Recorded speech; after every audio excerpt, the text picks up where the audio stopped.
Este templo de amor e de paz, que ao despertar de um novo homem nos induz, te conclama, irmão, de última hora a ingressar. Boa noite a todos. Bem com vocês? Então vamos lá, né? Temos um tema hoje um pouco árido, né? Eu que gosto dos temas sociais, estou diante aí dos falsos profetas, ou dos verdadeiros profetas. Mas estudar as obras básicas é fundamental, não tem jeito. A gente precisa estudar, precisa entender e avançar, porque a doutrina espírita ela tem uma parte científica muito forte, né? E eu me identifico particularmente com essa parte científica e a parte filosófica. Mas ela também apresenta o terceiro tripé, que é o tripé evangélico, que vai nos permitir a compreensão de algumas passagens de Jesus, as belas cartas de Paulo, e nos conectar nessa orbe aí, cujo governador é ele, é o Mestre Jesus. E falar de falsos e profetas não é fácil. Eu vi que a casa já vem estudando esse tema, esse capítulo, então me coube o item 9, que é uma passagem do espírito de Erasto, que ele vai então dizer qual é a característica dos bons profetas. Eu fui lá em Aurélio, coisa assim meio de professor, né? Meio didático. Fui lá em Aurélio e entender o que é profeta. Porque fica algo muito subjetivo, muito no ar. E profeta é aquele, segundo Aurélio, que prediz o futuro por inspiração divina. Prediz o futuro por inspiração divina. Pessoas que fazem previsões em relação ao futuro. Esse é o conceito atual de profeta. Então, alguém que vai predizer alguma coisa, vai profetizar. Aliás, uma expressão muito utilizada nos nossos companheiros evangélicos, né? Profetizar. Eu vou profetizar. E às vezes a gente brinca, estou profetizando, né? Estou desejando, estou querendo, estou anunciando que isso vai ocorrer. Mas há que se fazer uma cisão, porque o que Jesus nos chamou a atenção na época é o seguinte: olha, cuidado com os falsos profetas, cuidado, porque muitos vão falar no meu nome. E eu poderia ficar a noite inteira utilizando um fato real que nós estamos vivenciando, que o país inteiro está vivenciando. Agora nós estamos ligando a televisão, estamos assistindo cenas, informações e mais informações dramáticas daquilo que nós poderíamos intitular de falso profeta. Mas falar de situações que estão ocorrendo, ela pode nos induzir a um erro, pode nos fazer enxergar de forma desvirtuada. Mesmo porque a história, ela só é entendida muito tempo depois, né? A história, quando ela é vivida naquele contexto, ela tem muitas teorias, muitas teses e muitas antíteses. Então a gente não sabe, então qual é a verdadeira face da história? Qual é a verdadeira situação que está ocorrendo? Era ou não era alguém de Deus? Então, por uma cautela, eu vou me permitir, embora seja muito dentro desse tema, eu vou me permitir não abordar uma situação contemporânea, mas vou lembrar de algo que ocorreu na década de 70, em que bem rotula aquilo que seria esses falsos anunciadores de uma nova ordem ou de algo bom. Na década de 70, um pastor chamado Jim Jones, mas que depois o comediante Chico Anísio fez um quadro, né? E ele falava Tintones. Não sei se você lembra esse quadro, Chico Anísio era muito engraçado. E ele abriu o programa cantando Tintones, Tintones, e ele usava aquela roupa das décadas de 70, porque ele referia-se a um pastor que tragicamente levou, no ano de 1978, mais ou menos quase 1.000 pessoas. A história fala em 918 pessoas a morrerem, a se suicidarem. Aqueles que não se suicidaram foram mortos ali, naquela situação. Esse episódio ocorreu numa Guiana, que foi ocupada uma parte no Brasil, no Amazonas, né? Esse episódio veio ocorrer lá. E esse pastor, ele teria fundado uma seita, um templo popular de orientação muito mais socialista, e ele se intitulava como um pastor que ouvia, que sentia, que dizia.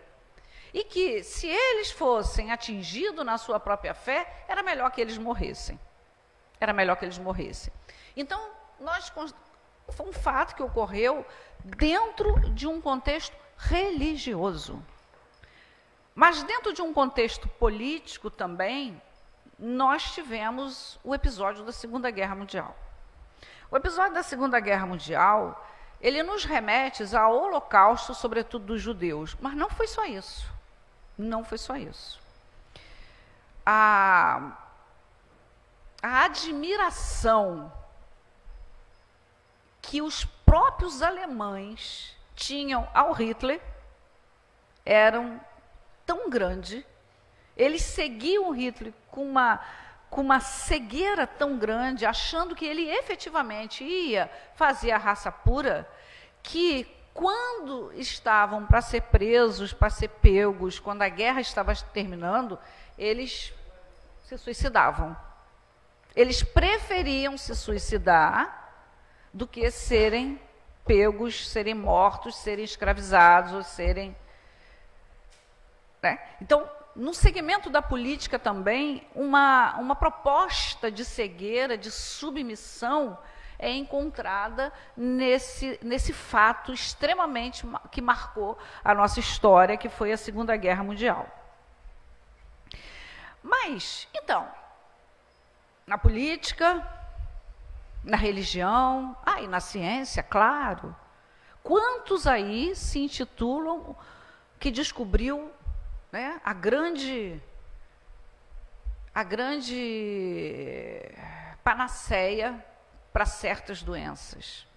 Quantos se intitulam aí o grande cientista e que de verdade não traz nada de muito importante para a sociedade, para a humanidade, para a cura de muitas doenças? Então, esses são os falsos que propõem ideias, porque, na verdade, só é falso aquele que acha que é alguma coisa.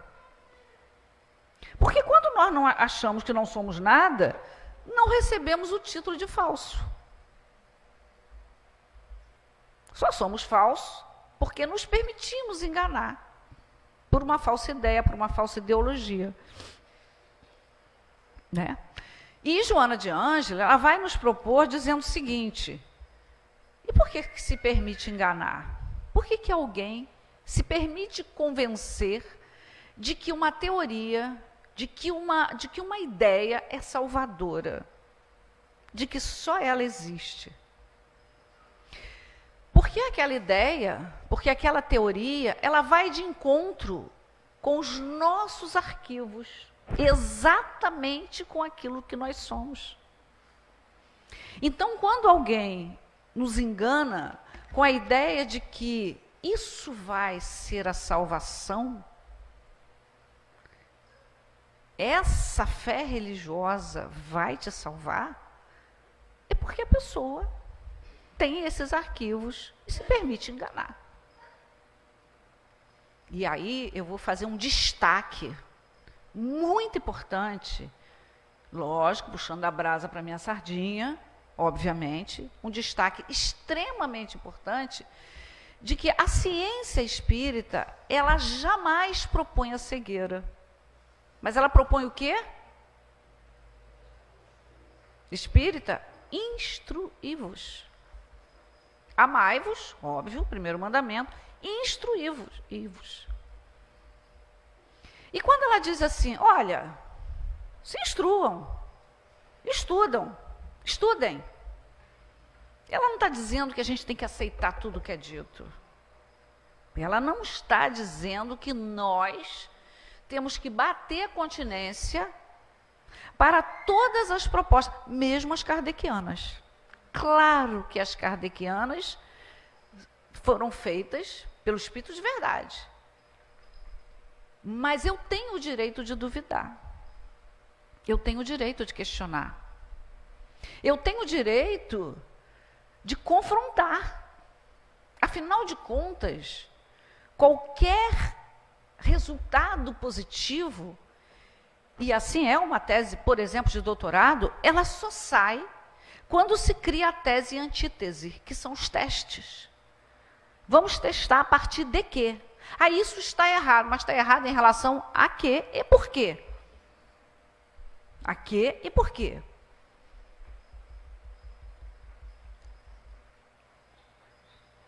Então, a instruí-vos, duvideis, porque a fé não pode ser cega, ela nos remete a um posicionamento de extrema firmeza conosco mesmo. Então, o aprendizado, ele é paulatino. E ele não muda a gente de uma hora para outra. Isso em qualquer ciência. Também na ciência espírita. Ela não é uma ciência, ela é uma ciência avançadíssima. Porque ela é a única que lá em 1857 disse assim, olha, além de todas as ciências que já foram descobertas, existe uma outra, que é aquela que existe a sobrevivência da alma. Ah, mas tem mais, não é só a alma que sobrevive não, porque isso também a Igreja Católica também fala. Tem um pouquinho mais, tem um pouco mais. Nós podemos nos comunicar com esses que voltaram. Ah, e tem mais. Ó, Galileu, a Terra é redonda, mas tem um monte de planeta. Tem um monte de planeta. Há muitas moradas. Então, isso foi dito lá em 1857, trazendo uma verdade fantástica, que a gente está entendendo. Vamos levar muitas encarnações ainda para entender. Muitas encarnações para avançar. Mas esse processo de avançar e de entender, ele não é um passe de mágicas. O processo de compreensão, o processo de apreensão, ele é um processo longo, ele tem idas e vindas, ele tem questionamentos. Bom, mas isso é a lente, o conhecimento, a dúvida, porque o que move o homem é a dúvida, não as certezas. A dúvida vai nos proporcionar não cair em esparrela do engodo. Né? Não tem assim, olha, Black Friday. A gente corre para comprar. E aí diz assim, sem juros, em 10 vezes. 50% do valor. Tem alguma coisa errada. Mas a gente Quer obter vantagem? Compra. Não dá para vender uma televisão por 50% do valor. Em 10 vezes sem juros. Então é a Black Fraud. Mas a gente quer comprar, porque dentro de nós, eu tenho a lei do Gerson. Quem lembra a lei do Gerson? Quer levar vantagem em tudo. Nós somos assim. Então a Black Fraud, ela chega para a gente quer. Então quando há propostas de venda de indulgência, e por isso que Lutero fez a grande cisão aí com a Igreja Católica, muita gente, olha, os que tinham muito dinheiro compravam os pedacinhos no céu, a indulgência, para passaporte para uma vida melhor. Porque queria o quê? Eu tenho dinheiro, posso comprar. E essa foi a grande cisão na época da Igreja Católica. Então, acreditar em propostas falseadas, né, é algo que vai de encontro àquilo que nós temos. Mas eles estão por toda parte. Estão por toda parte, na ciência, na política e na religião. Mas isso não é difícil de saber por quê. Qual é a característica do mundo de expiação e provas, hein? Hã? É o mal acima do bem ou o inverso? Tem mais mal ou tem mais bem? E o que os espíritos disseram para Kardec? O mal é tímido ou o mal é ousado? Ah, o mal é ousado. O mal é ousado. Então ele avança. E o bem, ele é tímido. Então, na seara do falseamento, de vender uma ideia em troca de algum benefício, ainda que não seja o material, mas que seja status, que seja poder, faz parte desse conjunto de espíritos. Obviamente que quem tem a mediunidade, quem nasce com o propósito de servir a essa causa, não veio para falir. Ninguém veio para errar. Não veio para falir. Mas a proposta do mundo, ela é muito mais tentadora. Ela é muito mais dinâmica, porque vai encontrar dentro de nós a sintonia. Por isso que os espíritos da nova era, uma grande parte deles que estão encarnando para fazer a regeneração, eles vêm de um planeta chamado Alcione. E aí, naquele livro Transição Planetária, que nós já fizemos alguns estudos sobre ele, os espíritos dizem assim, Manuel Filomeno de Miranda diz assim, olha, precisa que eles venham e que eles não tenham o hábito, as vidas pregressas vividas na história da Terra.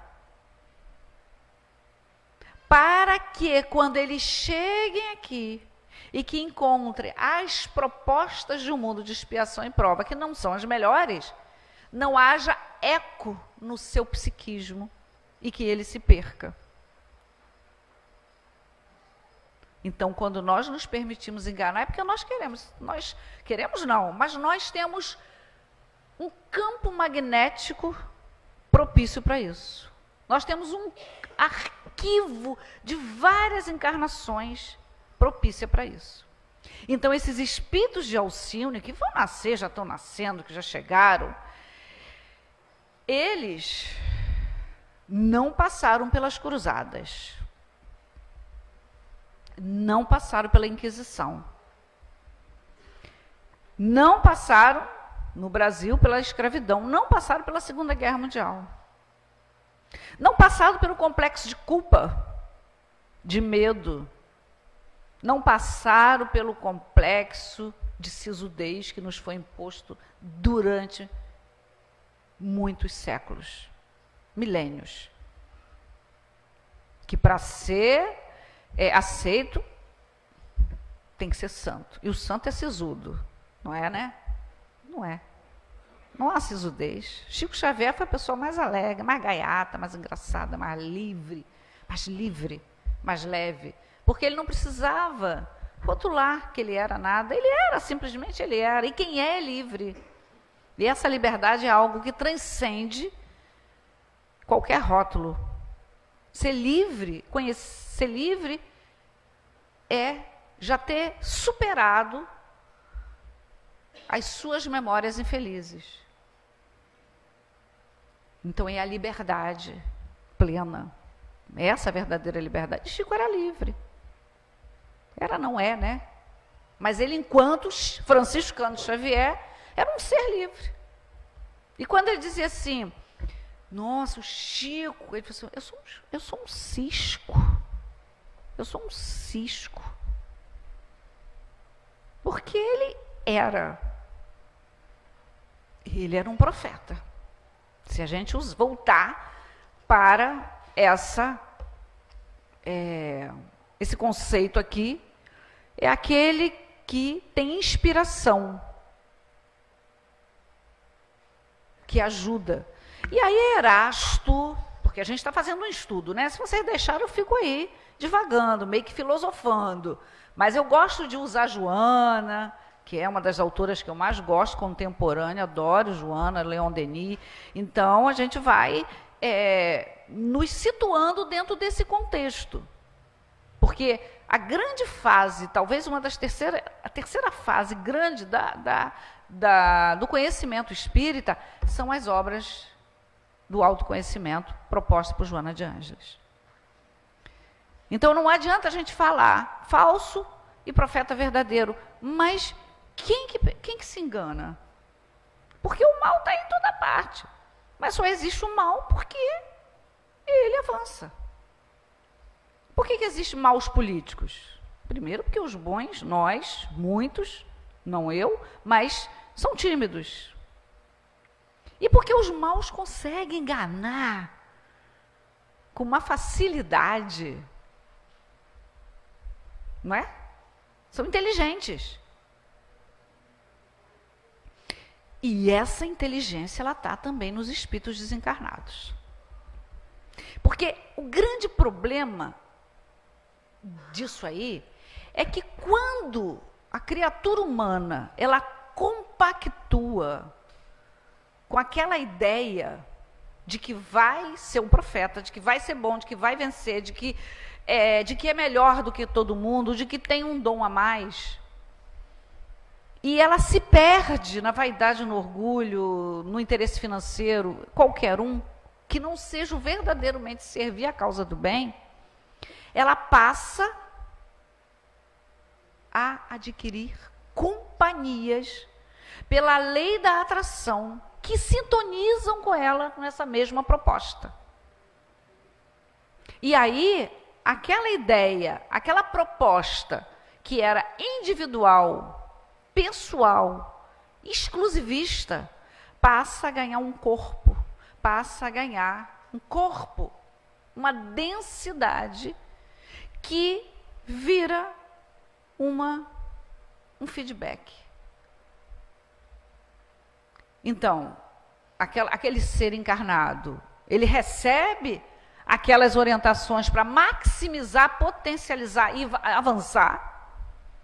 E nesse momento, o mentor dele, os mentores daquela causa para a qual ele se propôs, começa a dizer o seguinte, espera aí, esse negócio aqui não está bom, não posso compactuar com isso. Eu já chamei a atenção dele, eu já tentei levar ele para o outro caminho, eu já dei um puxão de orelha, já dei uma pernada nele, ele já caiu, mas ele se levanta, mas se levanta de cabeça em pé e continua no mesmo caminho errado. Como é que eu vou fazer? Não dá para eu compactuar, porque ele reencarnou com uma tarefa, mas ele está se desviando dessa tarefa. E a tarefa dele era tão bonita, de atender, de assistir, de amparar, de esclarecer. E ele desvia de uma forma muito grande.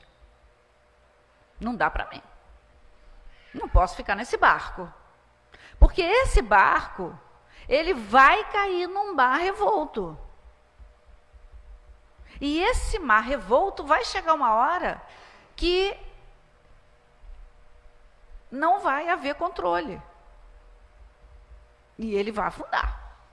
Ele vai virar. A água vai entrar nesse barco. Não é o que a gente está assistindo aí agora? Ninguém vem para falir.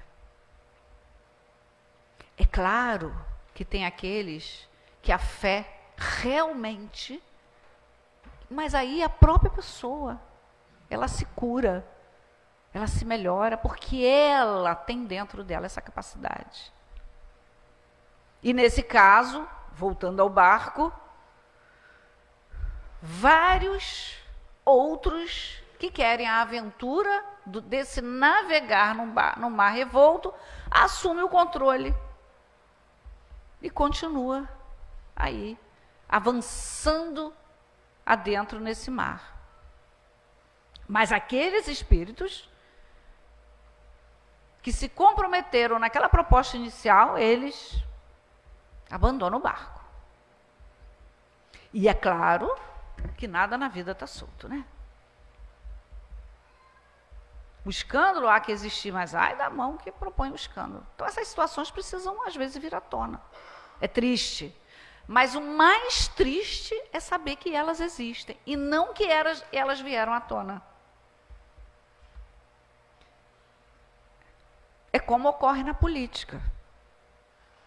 Quantos propõem ali a melhoria da condição daquela sociedade, daquele agrupamento, daquele segmento, daquele grupo, né, que elegeu. E aí, na hora que está no poder, os arquivos de várias vidas passadas, são espíritos que não vieram de Alcione. Não é um Emmanuel, que já está encarnado aí na área da educação, que se propôs, que estudou, que se preparou, que errou lá atrás, mas assumiu esse compromisso. Não é Madre Teresa de Calcutá, Gandhi. Gandhi usou a política. Mas era um espírito de escola. Espírito de escola. Mas para ser um espírito de escola, enfrentar esse mar revolto aí, não é para fraco, não. E aí o que a gente faz? Deixa eu quietinho no meu canto. Já que eu não sou nada, também não quero ser muita coisa. Porque avançar nessa senda é um desafio muito grande. Mas o convite é de que nós, ainda que erre, mas que avance, que tome a vanguarda.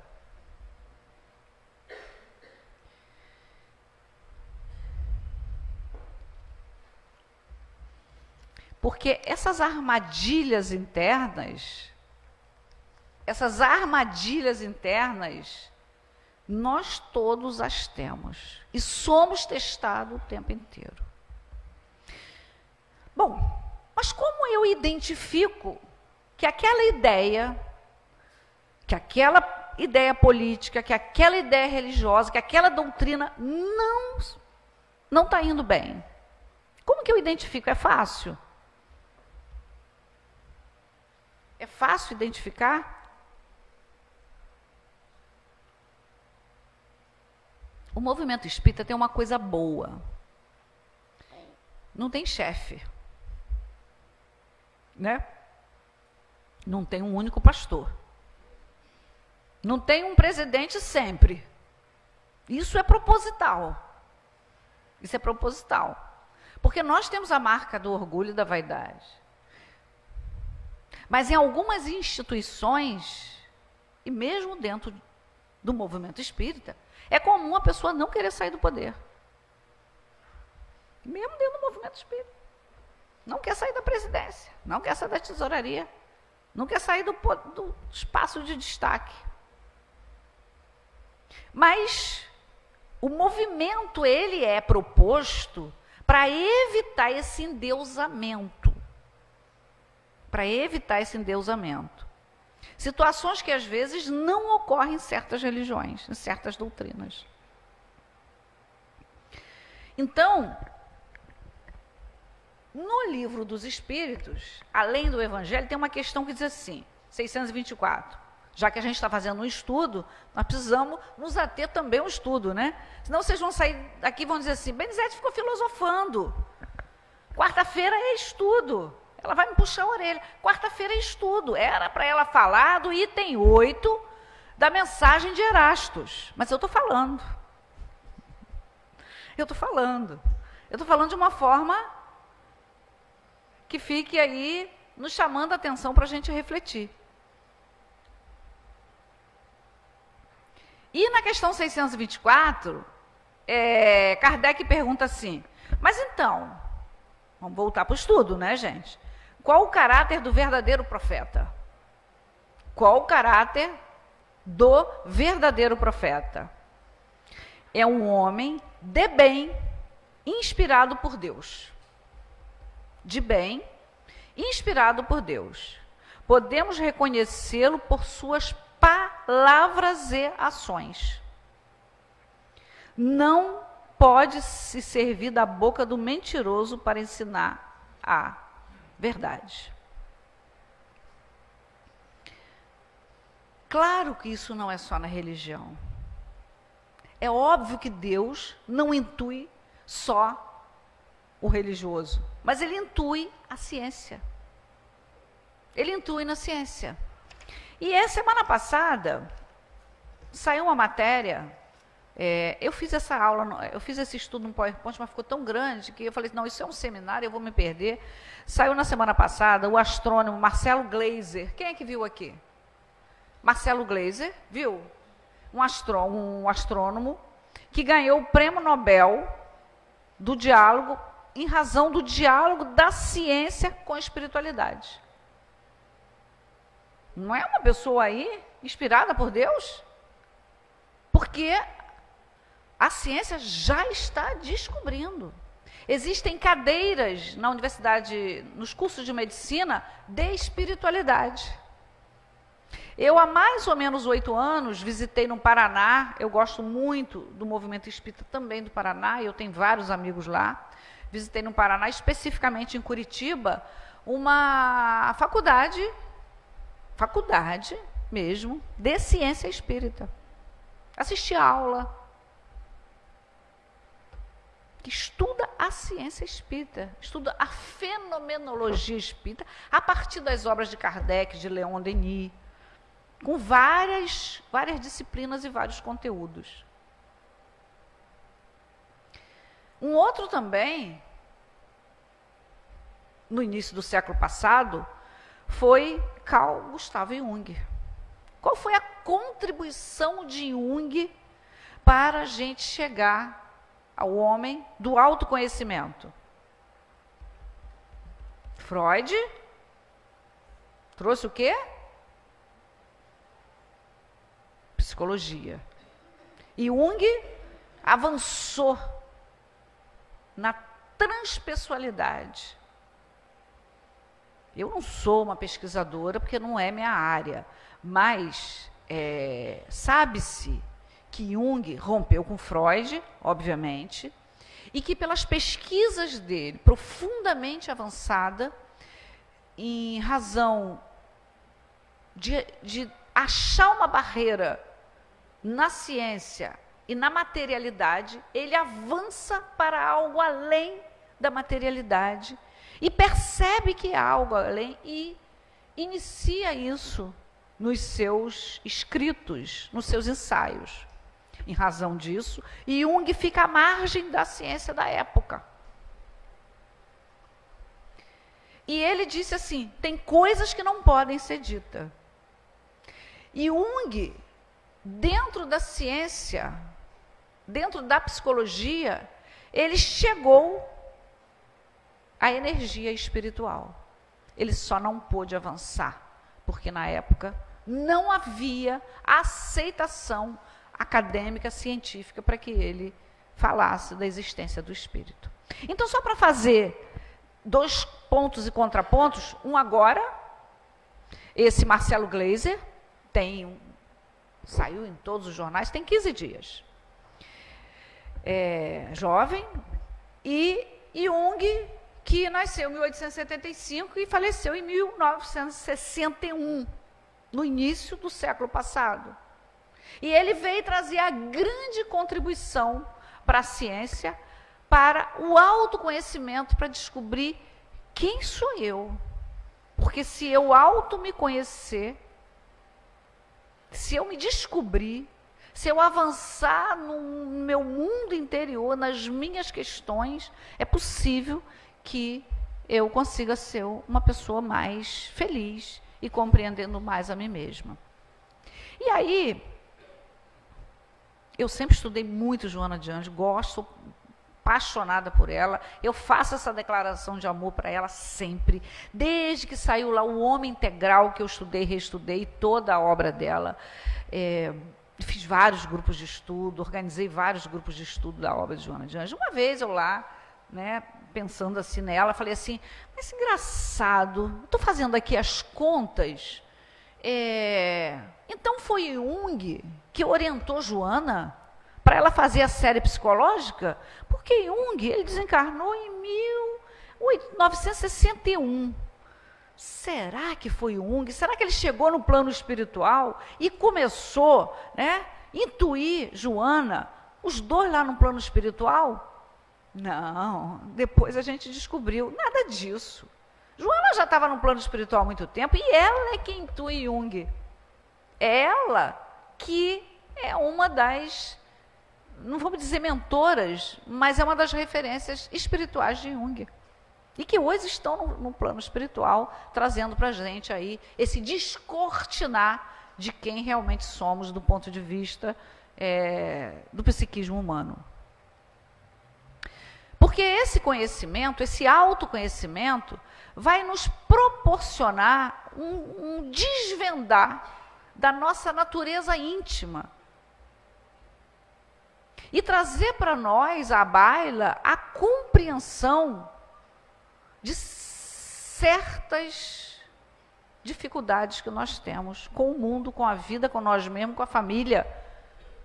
Os nossos traumas, os nossos pré-conceitos, as nossas dificuldades, nossos medos, nossos pânicos, que fazem com que, em algumas situações, acreditemos naquele que não traz o verdadeiro sentido da fala, o verdadeiro sentido de estar intitulado de um profeta, que é trazer a proposta do conhecimento, do amor e da libertação. Porque a verdade liberta, mas o erro nos compromete. Não é isso? Então, dentro dessa proposta, Joana diz assim, enquanto não aprofunda o sentido da realidade, a fim de identificar-lhe os conteúdos, todos os espaços mentais e emocionais permanecerão propícios aos anseios da ilusão. Vou repetir. Enquanto não aprofunda o sentido da realidade, a fim de identificar-lhe os conteúdos, os nossos conteúdos, todos os espaços mentais e emocionais permanecem propícios ao anseio da ilusão. Ela não diz assim, permanece propício à ilusão, não. Ao seu anseio de ser iludido.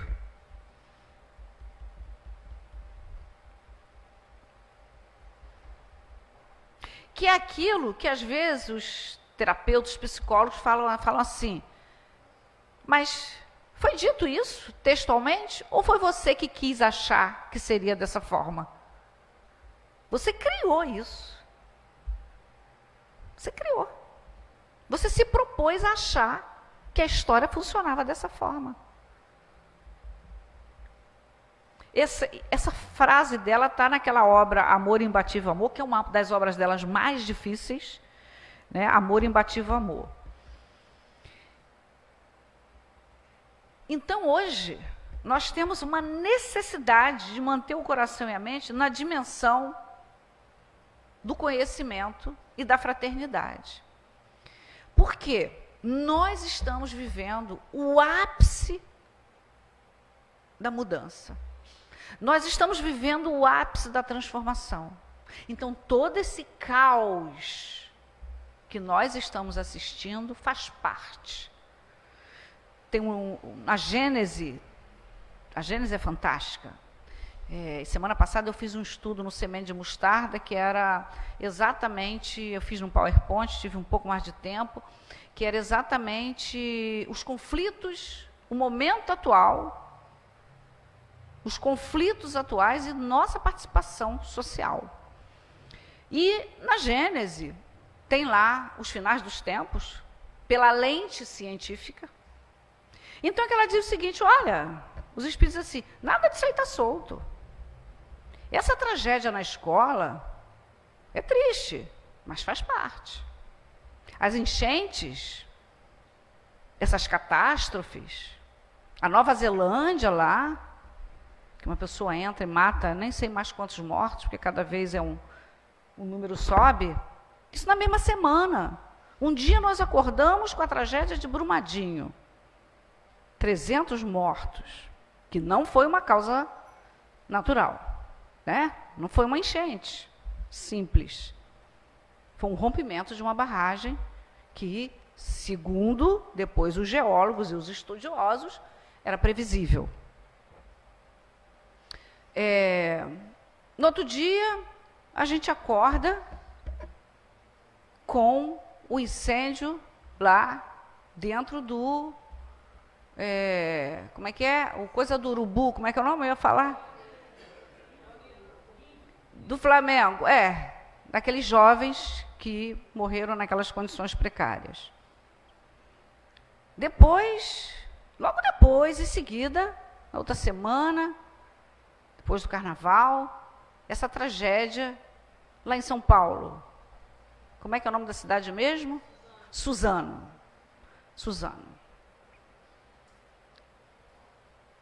Agora, nós, brasileiros, somente aqui do Rio de Janeiro, temos 3 governadores presos, 2 presidentes da República, senador. Os poderes não estão se entendendo. Que o legislativo, o judiciário e o executivo estão trocando farpas. Nós estamos num caos, nós estamos no olho do furacão.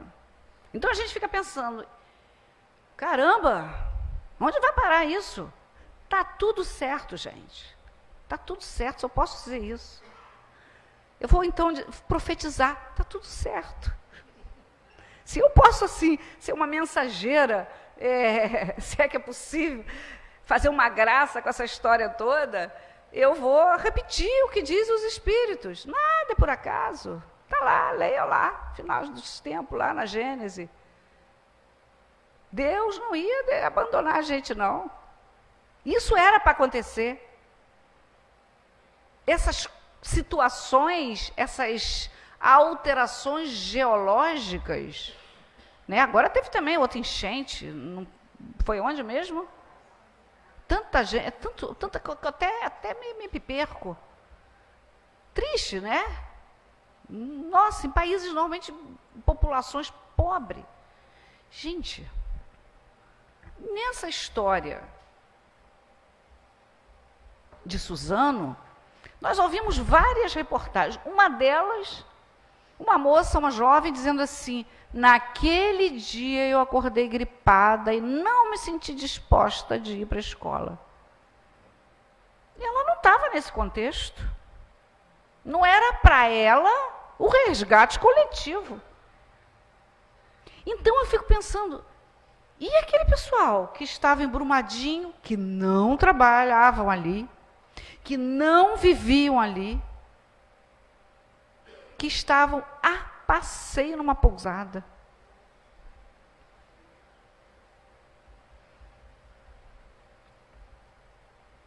né? Resgate coletivo. Porque a mudança, como diz os espíritos, ela se faz lenta e brusca,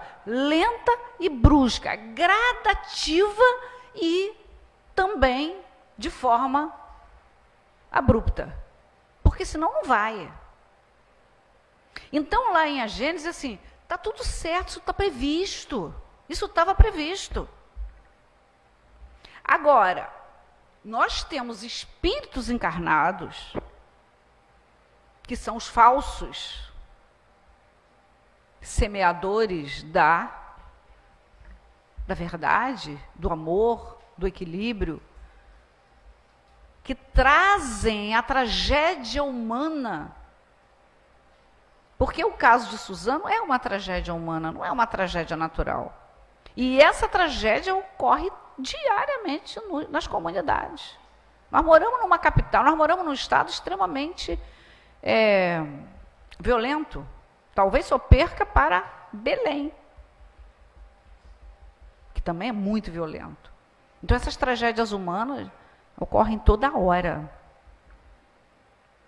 Mas nós temos encarnado ainda, e que está sendo banido, ou está tendo a última oportunidade de se melhorar, espíritos ainda lá das cruzadas, agressivos, rebeldes, empedernidos, que traz a marca da perversidade muito forte. E aí eu brinco dizendo assim, pelo menos a gente já saiu lá do mundo primitivo, já saímos das cavernas, estamos em expiação e prova, entrando em regeneração. Mas nós temos o homem das cavernas aí ainda. Olha as últimas reportagens aí sobre a violência, o feminicídio, a violência contra a mulher. Então tem muito homem ainda puxando a mulher pelo cabelo. Então tem muito homem, mulheres, óbvio, homem, gênero, que tem ainda essa agressividade. Então, como é que a gente tem uma sociedade melhor? Ainda não temos, mas estamos avançando. E nesse caldeirão quente aí, tem os que se intitulam os donos da verdade, salvadores da pátria, que são os falsos profetas.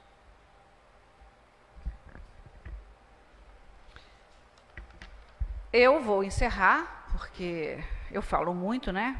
E a gente ficaria aqui conversando.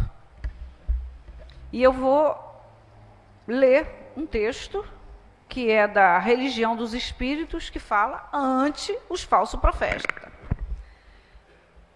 Acautela-te em atribuir aos falsos profetas o fracasso dos teus empreendimentos morais. Recorda que todos somos tentados segundo a espécie das nossas imperfeições. Olha a Joana aí falando, mas não é ela.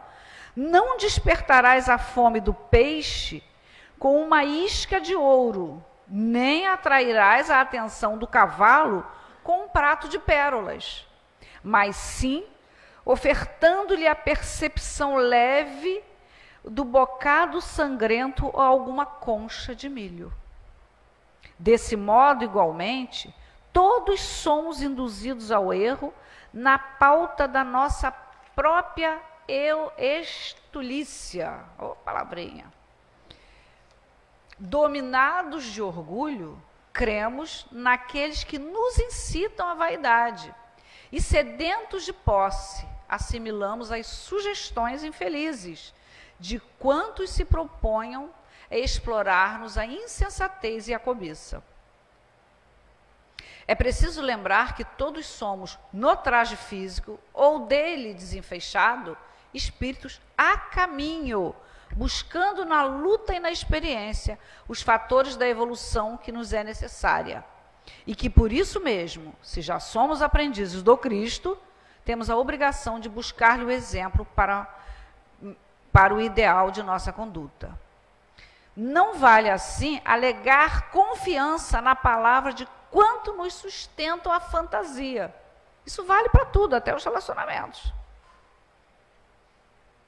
com respeito a fictícios valores de que sejamos depositários, num pressuposto de que venham até nós na condição de desencarnados, pois a morte do corpo é, no fundo, simples mudança de vestimenta, sem afetar, na maioria das circunstâncias, a nossa formação espiritual. Diz-nos o apóstolo, porquanto, semelhante atitude envolveria a crença cega em nossos próprios enganos, com a exaltação de reiterados caprichos. O ouvido que escuta é o irmão da boca que fala. Ilusão admitida é a nossa própria ilusão. Eu tenho ilusão, então eu recebo a outra ilusão. Apetite insuflado é apetite que acalentamos. Mentira acreditada é a própria mentira que habita em nós. Crueldade aceita é a crueldade que nos pertence. De alguma sorte, somos também a força com a qual entramos em sintonia. Joana fala isso em todas as obras dela. Procuremos, pois, o mestre dos mestres como sendo a luz do nosso caminho. Do livro Religião dos Espíritos.